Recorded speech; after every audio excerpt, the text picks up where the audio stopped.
అందరికీ నమస్కారం అండి. చైత్ర వసంత నవరాత్రులు లేదా లలితా నవరాత్రులు లేదా రామ నవరాత్రులలో మనమంతా లలితమ్మ ధ్యానంలో ఉన్నాము కదండి. ఈ నవరాత్రులలో 4వ రోజు అమ్మవారి విశిష్టత ఏమిటి? లలితమ్మ వారు ఏ రూపంలో కనిపిస్తారు? ఏ అలంకారంలో దర్శనమిస్తారు? దుర్గాదేవిలా పూజిస్తే ఈ నవరాత్రులలో అమ్మ ఏ అలంకరణలో కనిపిస్తారు? నైవేద్యం ఏమి సమర్పించాలి? ఏ రంగు చీరతో అమ్మను పూజించాలి? లలితమ్మ 4వ రోజు అవతారం అలంకారంలో అమ్మ మనకు ఏమి నేర్పిస్తుంది? నవరాత్రులలో అమ్మను ధ్యానించడం, పూజించడం మహద్భాగ్యమే. అమ్మ ఆరాధన 4వ రోజు ఎలా చేయాలో ఈ వీడియోలో షేర్ చేస్తున్నానండి. ఎలా ఉన్నారండి? నేనైతే బాగున్నాను. మీరు కూడా బాగుండాలని ఆ లలితమ్మను వేడుకుంటున్నాను. కొత్తగా ఎవరైనా వీడియో చూస్తున్నట్లయితే వీడియో నచ్చితే లైక్ చేయండి, షేర్ చేయండి, ఛానల్ను తప్పకుండా సబ్స్క్రైబ్ చేసుకోండి. ఇక 4వ రోజు అమ్మవారి పూజలోనికి వెళితే మనము అమ్మను నవదుర్గల రూపంలో కొలిస్తే అమ్మ మనకు కూష్మాండాదేవి రూపంలో ఆరాధన చెయ్యాలి.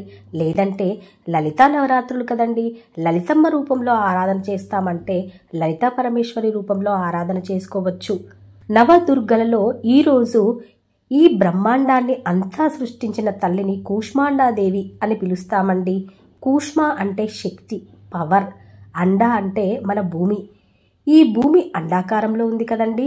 శక్తి, పవర్ అనే అండాకారంలో ఉన్న భూగోళాన్ని సృష్టించిన తల్లిని కూష్మాండ అని పిలుస్తామండి. ఆవిడ శక్తి స్వరూపిణి. ఆ శక్తితో బ్రహ్మాండాన్ని సృష్టించిన తల్లి కూష్మాండాదేవి. నవదుర్గలలో అమ్మ ప్రథమం శైలపుత్రీ చ, ద్వితీయం బ్రహ్మచారిణి, తృతీయం చంద్రఘంటేతి, కూష్మాండేతి చతుర్దకే. అలా అమ్మ మొదటి రోజు పుట్టి శైలపుత్రి, బాల్యావస్థను పూర్తి చేసి 2వ రోజు కుమారిగా, బ్రహ్మచారిగా తపస్సుకు వెళ్ళి కఠోర తపస్సుతో శివుణ్ణి మెప్పించి వివాహానికి సిద్ధమైంది. 3వ రోజు అమ్మ శివుణ్ణి వివాహం చేసుకుని చంద్రఘంటాదేవిగా మారింది. ఇక 4వ రోజు ఈ రోజు చేసే పూజలో అమ్మ కూష్మాండాదేవిగా జగత్తునే సృష్టించిన అమ్మ రూపంలో మనందరి ముందు ఉందండి. వివాహమయ్యాక ఏ స్త్రీ అయినా అమ్మ కావాలనుకుంటుంది. అలాగే అమ్మ కూడా మనలాగే తల్లి కావాలనుకుంది. ఈ రూపంలో అమ్మవారిని గర్భిణీ స్త్రీతో పోలుస్తామండి.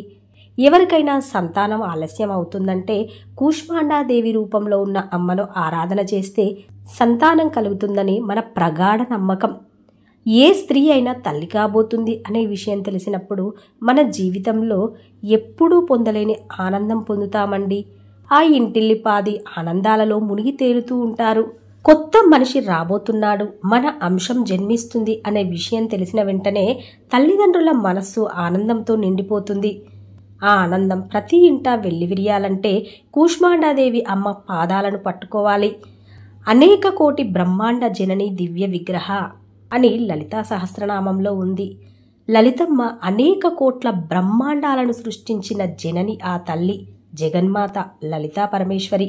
ఓ స్త్రీ అమ్మ కాబోతుంది అంటే తను తన భర్తను, ఇక వచ్చే బిడ్డను కంటికి రెప్పలా కాపాడుకోవాల్సిన కర్తవ్యం ఆ గృహిణికి ఉంటుంది.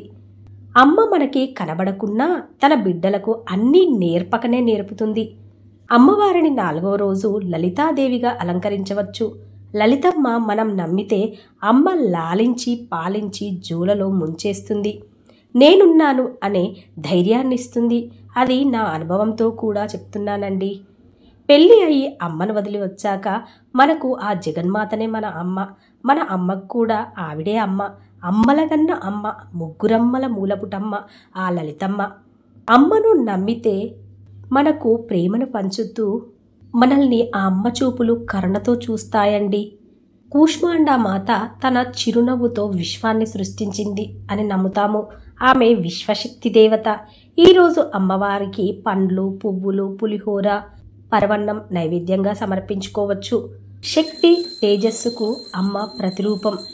ఈరోజు అమ్మవారిని పఠించవలసిన మంత్రం ఏంటంటే ఓం దేవి కూష్మాండాయై నమః అనే మంత్రంతో కానీ, లేదా ఓం లలితా పరమేశ్వరి దేవ్యై నమో నమః అని కానీ, లేదంటే ఓం శ్రీ మాత్రే నమః అనే మంత్రాన్ని పఠిస్తూ పూజ చేసుకోవాలి.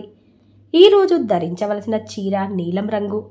నీలం రంగు స్థిరత్వం మరియు నమ్మకాన్ని సూచిస్తుంది. ఆలోచన యొక్క స్పష్టతను పెంపొందిస్తుంది. అమ్మను నమ్ముకుంటే మనకు మన ఆలోచనలో స్పష్టత పెరుగుతుంది.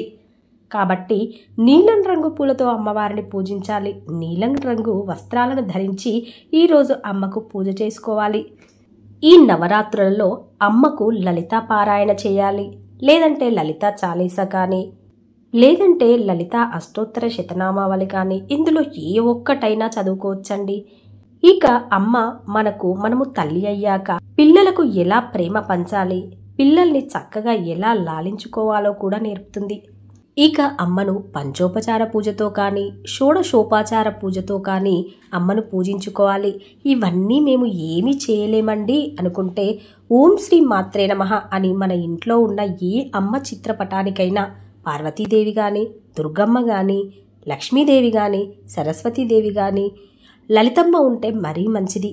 ఇలా ఏ అమ్మలోనైనా ఆ లలితమ్మను చూసుకుంటూ అమ్మ అంటూ, అమ్మా నీకు గంధం సమర్పయామి, అమ్మా నీకు పుష్పం సమర్పయామి, అమ్మా నీకు దీపం సమర్పయామి, అమ్మా నీకు ధూపం సమర్పయామి అని అనుకుంటూ, అమ్మా నీకు నైవేద్యం సమర్పయామి అంటూ 5 నిమిషాలు అమ్మపై మన మనస్సు లగ్నం చేసినా చాలు, అమ్మ మన దరికి చేరుతుంది. ముఖ్యంగా ఏంటంటే భార్యాభర్తలు కలిసిమెలిసి ఉండడానికి, కుటుంబ సంతోషము, ఆనందము, పిల్లలు మంచి మార్గంలో పోవడానికి, కుటుంబ కలహాలు తొలగడానికి, ఇక ఇదంతా అమ్మ చేతిలోనికి తీసుకుంటుంది. మన ఇంటి పెద్దగా మారుతుంది. ఇక ఇంకేమి కావాలండి? ఏ బాధ వచ్చినా అమ్మకు చెప్పుకోవచ్చు.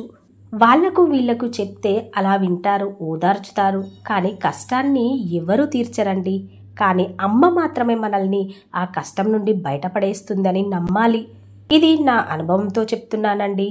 కష్టాల కడలిలో కొట్టుమిట్టాడుతున్నప్పుడు, ఇక నీకు ఏ పరిష్కారం దొరకట్లేదు అనుకున్న సమయంలో అమ్మ పాదాలను పట్టుకోండి. ఎంత ధైర్యం, ఎంతో ఓదార్పు, అది అనుభవిస్తేనే తెలుస్తుంది. ఇక మీరు కూడా అమ్మను నమ్మండి. సంతోషంగా మీరు మీ కుటుంబం ఉండండి. ఓం లలితాదేవ్యై నమో నమః. ఓం శ్రీ మాత్రే నమః. సర్వే జనా సుఖినో భవంతు.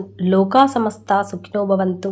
మీకు గనక ఈ వీడియో నచ్చినట్లయితే ఒక లైక్ వేయండి, షేర్ చేయండి, ఛానల్ను తప్పకుండా సబ్స్క్రైబ్ చేసుకోండి. అలాగే మరవకుండా బెల్ బటన్ యాక్టివేట్ చేసుకోండి ఫ్రెండ్స్. అప్పుడే నేను చేసే ప్రతి లేటెస్ట్ వీడియో మీ మొబైల్కి నోటిఫికేషన్ రూపంలో చేరుతుంది. ఇక 5వ రోజు అమ్మను ఎలా అలంకరిస్తామో, అమ్మ పూజ ఎలా చేస్తామో నెక్స్ట్ వీడియోలో కలుద్దాం ఫ్రెండ్స్. ఉంటానండి. Thank you for watching.